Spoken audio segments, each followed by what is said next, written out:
પ્રણામ મિત્રો, welcome back to our channel Guruvani. જેમ જેમ આચાર્ય પદવી પ્રદાન મહોત્સવના દિવસો નજીક આવતા જાય છે તેમ આપણે અત્યાર સુધીના બધા વિડીયોઝના કોમન કનેક્શનની બી વાત કરશું. આપ સૌને જાણીને અત્યંત ખુશી થશે કે અનેક સંસ્થાના સ્વયંસેવકો એ બી ખૂબ જ નાની ઉંમરના યુવાનો દિવસ રાત એક કરીને જીન શાસન પ્રસાદે તેઓનો અમૂલ્ય સમય ફાળવીને મહોત્સવની તૈયારી કરી રહ્યા છે. આપ અગર ગુરુદેવના આશીર્વાદ લેવા ઉપાશ્રયમાં જાઓ તો આપને જોવા મળશે કે દરેક કાર્યકર્તાઓ દરેક સાધુ ભગવંતો સાથે મળીને ખૂબ સુંદર તૈયારી કરી રહ્યા છે.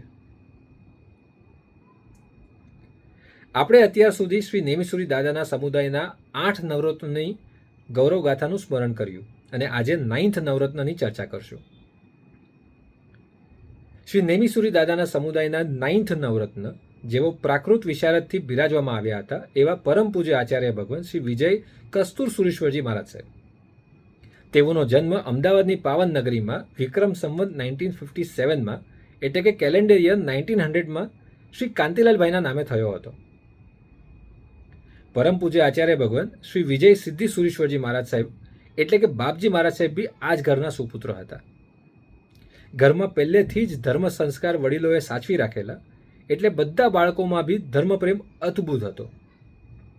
મોટા થતા ગયા અને વૈરાગ ભાવ જાગતો થયો પછી એક દિવસ પરમ પૂજ્ય પન્યાસ શ્રી વિજ્ઞાન વિજયજી મહારાજ સાહેબ સાથે સંપર્ક થયો અને 19 યર્સની ઉંમરમાં વિક્રમ સંવત 1976માં દીક્ષા પ્રાપ્ત કરી હતી.